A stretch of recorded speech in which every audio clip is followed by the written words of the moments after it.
is a switching understanding regarding entrepreneurship.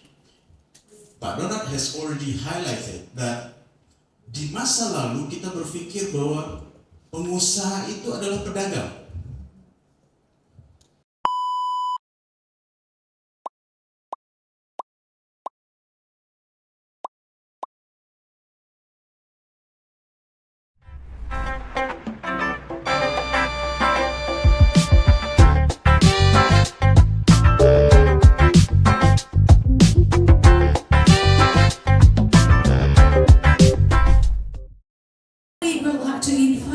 Speaker, Bapak Hafiz Rahman, will share about Kangsi system perspective from local values, wisdom in business practice. Pak Hafiz, time is yours. Okay, thank you very much. Assalamualaikum warahmatullahi wabarakatuh. We have so many insights, perspectives, and also opinions regarding women entrepreneurship, regarding Minangkabau entrepreneurship from the discussions, the previous discussions, and I would like to also contribute to these discussions by starting with big questions. That what leads my research about Minangkabau entrepreneurship. The biggest questions is related to what is the actual reason that makes Minangkabau ethnicity, Minangkabau people becomes entrepreneurs. If you said, okay, that's us, that's ours, in our blood, that's not the answer. We have to analyze what kinds of reasons behind, and that's what my research is all about. We try to analyze multi-perspectives of why Minangkabau ethnicities, Minangkabau people tend to become an entrepreneur. We analyze their culture, we analyze local wisdom, we analyze belief, not religion. Belief, but belief is something different compared with the religion. And then we also analyze values. We also analyze geographical consideration related to where the Minangkabau people live in West Sumatra. We also analyze kinship system of the West Sumatra. We also analyze gender-based and also informal entrepreneurial learning in terms of merantau. Some of that have already exposed by the previous discussions, Pak Suryadi, Pak Yeye, Pak Donat, dan juga Prof. Audi dan Ibu Prof. Riza. But I would like to concentrate more on the kinship system of the West Sumatra people. As you know that we are living in the matrilineal kinship system, which puts the positions of women, of female, in a very important positions in our social system. If we say, kalau dibilang kita adalah satu-satunya etnis matrilineal di Indonesia, tidak. Kalau dibilang kita etnis matrilineal satu-satunya di dunia, tidak. Masih ada etnis matrilineal lain, other matrilineal kinship system in Indonesia, in the world, but Minangkabau people is the biggest matrilineal kinship system society in the world. Yes. Ya, yang terbesar.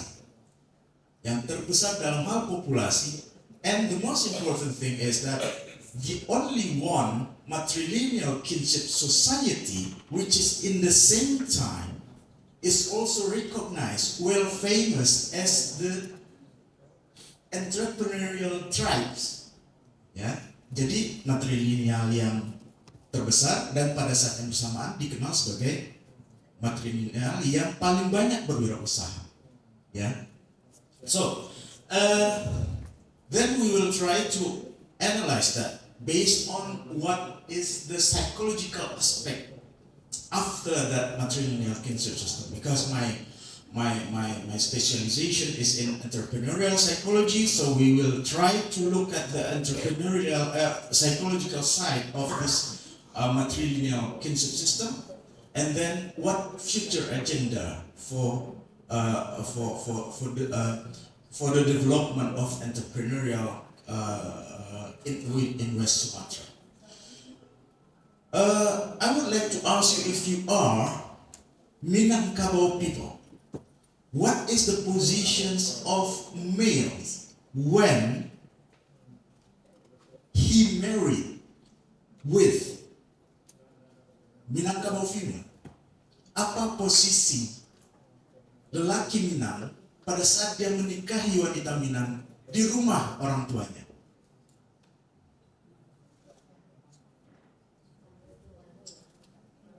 Di rumah orang tuanya, bukan di rumah mertuanya. Di rumah orang tuanya artinya apa? He left the house. Dia meninggalkan rumah, turun dari rumah. So, in that essence, you will have no legacy from your family, because the legacy will belongs to your sister. Jadi, warisan Anda akan turun ke bersaudara perempuan, bukan kepada Anda. Di rumah orang tua Anda. So it means that you have no status from the economic perspective, from business economics perspective in your own house. So the other question is, kalau orang Minang nikah, pria Minang nikah dan pindah ke rumah saudara, dan tentunya karena dia matrilineal, he will move to his in-laws, ya, to his in-laws house, ke rumah mertuanya. My question is, what is the positions of Minangkabau males when he married Minangkabau females in the house of his in-laws? Di rumah mertuanya statusnya apa? Abu dia tunggu atau guest? Abu dia tunggu itu, it's a kind of ashes. It's like the ashes in the kitchen. If you just throw it, then he flows. And that's the status in the matrilineal kinship system. So for Minangkabau males, this is a ridiculous situation that you have no legacy or inheritance from your family, from your mother, from your father, and in the same time, you also don't have anything from your in-laws. You have nothing. But that's the unfortunate thing. But fortunately, untungnya, apa konstruksi psikologis yang terjadi di dalam kepala orang Minang, kepala lelaki Minang, they tend to become more creative. Creative for what? Creative to spend, creative to fund their own family. Yeah? And that's why the lucky Minang tends to think, okay, we'll try to fund our family by ourselves without depending on our legacy. So, creativity. Tapi kemudian keadaan berubah. Pada saat apa? Pada saat kemudian situasi kesempatan untuk berbisnis dan bekerja semakin sempit, yang membuat apa? Wanita juga harus ikut berdaya pada saat membiayai keluarga. The level of economic situation economic limitation, kemudian makin lama makin sulit dan makin sulit, sehingga apa? Wanita juga diminta untuk atau secara voluntarily, initiatively, they would ask to enter into how to contribute to the family funding. Yeah, and then of course this is there will be switching phenomenon. What is the switching phenomenon? The male tends to find a job, and the female is contributed to find another solution to contribute to the funding of the families. And that's why women is a very important position in Minangkabau entrepreneurship. And that's why our closest agenda in our research is how to empower females in Minangkabau society to become an entrepreneur. What we would like also to highlight is that there is a switching understanding regarding entrepreneurship. Pak Donat has already highlighted that di masa lalu kita berpikir bahwa pengusaha itu adalah pedagang. But right now, it's not like that. Pedagang adalah a very small part of the entrepreneurs. Dan pada saat itulah wanita bisa masuk ke dalam poin sebagai women entrepreneurs, not only as a female traders, but more as a female entrepreneurs. Jadi kalau Bu Minako tadi bilang, okay, female in renewable energies, I would like to say female in creative arts, female in design, female in creative industry, female in whatever kinds of business which is not closely or directly related to trading something. And that's what the second agenda come up, yeah? To focus on female as an entrepreneur, but not as only as a producers or traders, but rather to have something bigger. Something bigger, for example, you own fashion design business, you own renewable energy business, you own this, you own that, and so on. Okay, that's all. Thank you. Thank you very much, Pak Hafiz. And we can see, start from the reason why someone become entrepreneur, and also how they can really make some plan in order to make success. Accidentally becoming entrepreneur, but also regarding with the plan, and also put some discipline, knowledge, energy, renewable energy that's probably not before sailing, and also another knowledge that we can put in order to make them success in the future. Yes. Thank you very much. Next, we would like to, we still running over the time, but hopefully we can still manage it. The next one is Bapak Nama Saleh. Silakan Bapak as an entrepreneur, Minang entrepreneur. Bapak silakan. Thank you. Assalamualaikum warahmatullahi wabarakatuh. Nice to meet you, all of you. Thank you, committee, for inviting me, moderator, the speaker, and seminar participant. Very interested regarding our discussion this afternoon. This we are talking about management academia and policy maker for the future entrepreneur, Minangkabau entrepreneur. Is we are talking about this. That's why it's important to, according to me, these entrepreneurs start from the trust. No trust. Trust is business is trust. No trust, no business. How can we have the trust. First, we have to build our self-confidence. Because if we don't have self-confidence, we will easy to prejudice to our business partner or to the business, to our counterpart. But if we come to the Minangkabau entrepreneurs, we have to know about that this Minangkabau adat bersandi syarak bersandi kitabullah. That means custom based on our religion law. We are must talking about this.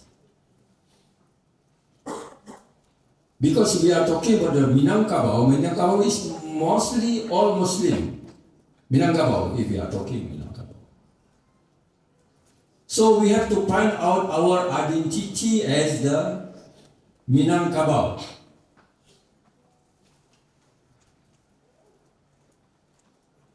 Let's say this how the entrepreneur lasts.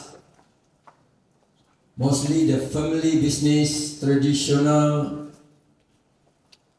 But this come from as one the young man just move homeland, find a living,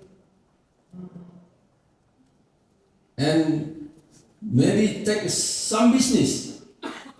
When they are success, they bring their nephew. Again, they study, learning by doing. After that success, then they open the new business. This is the last.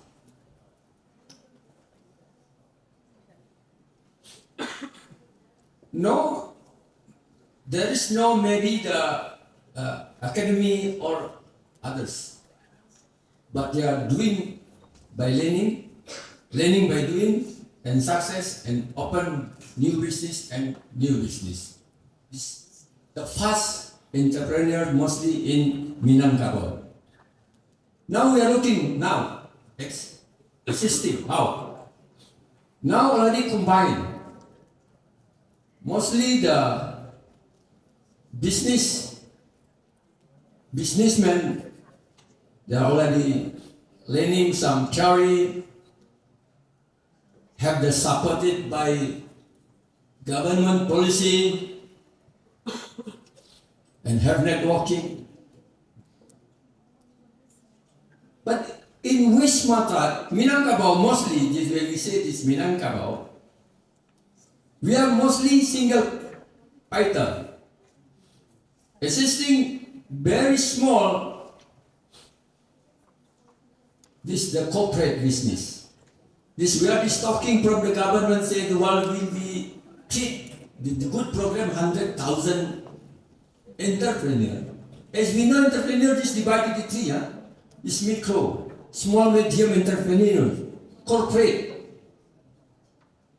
Maybe we still can treat the small entrepreneur. Frankly, I would like to say in Minangkabau, we are very difficult to do corporate business. This our challenges next. How we can do the corporate business?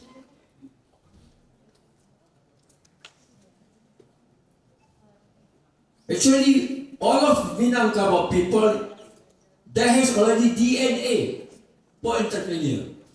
Even they are employed, whatever their position, they will do profit and loss. This DNA Minangkabau, isn't it?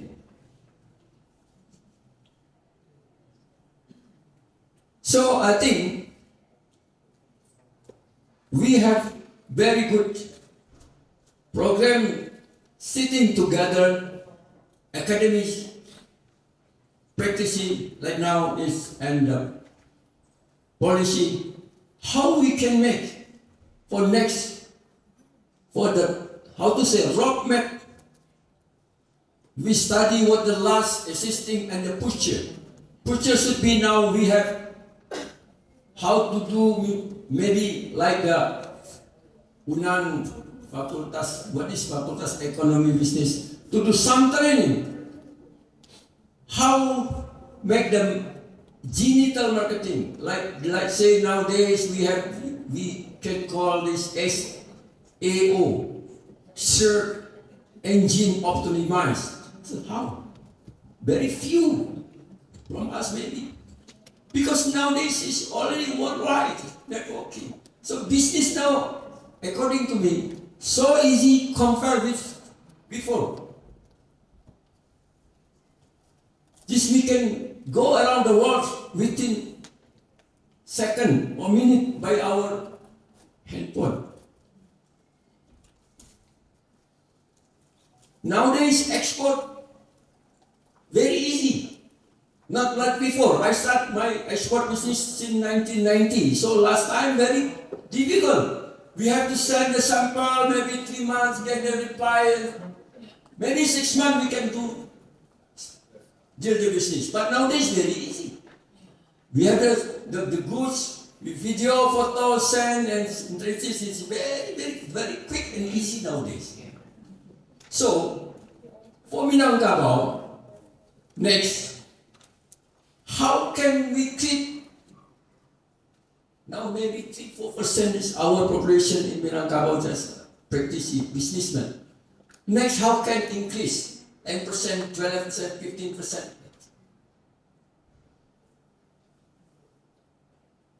We can get this. First, for the young people, I will say, have a strong desire. Strong desire, yeah. Have a strong desire to do it. Yeah. And second, know yourself. I always say know yourself in academy, maybe this, what is analysis, short analysis. And second, and third, you have to know your product by detail. What product? By detail. And fourth, know your market. How to enter your market, what segment your market, who is the competitor in your market. And the fifth, know the procedure. And you can increase by 6, pray to the God. So 5 steps, become entrepreneur. This only my opinion. First, have strong desire. Second, know yourself. Yes, know yourself. Your weakness, drop out. And your positivity, you increase. And third, know your product. How to get the product? Who is competitor to get the product? How the downstream the product? And fourth, know your market. Yes, exactly. And 5, know the procedure, know the ethics. If the 5 key, inshallah, you will be entrepreneur. And hope the next we will have the many business people in Minangkabau, and we can, let's say, all of the graduate in university become entrepreneur. Not more, maybe mostly we have to become entrepreneur because you know. Yeah, and I want to highlight the value of or the principle of there is a view that when we are talking about profit maximization, it's not really accepted in Indonesia, especially for Malay. And Tini is also aware with this because he has personal experience, especially with his father. So his father is a doctor, and also and he told me that his father got paid by vegetables and fruits from the patient in delivering the services. He said that I don't agree with my father, even though my father's contribution is huge, but he's like a candle.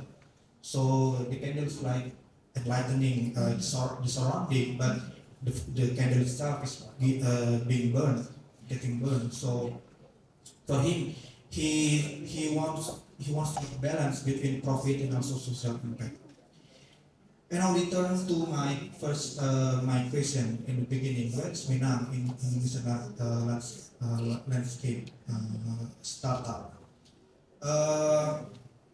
Again, the values are there. Even the values have driven Capital into the biggest crowdfunding platform in Indonesia, collecting more than 1 trillion rupiah every year, and also being used by 7 million users.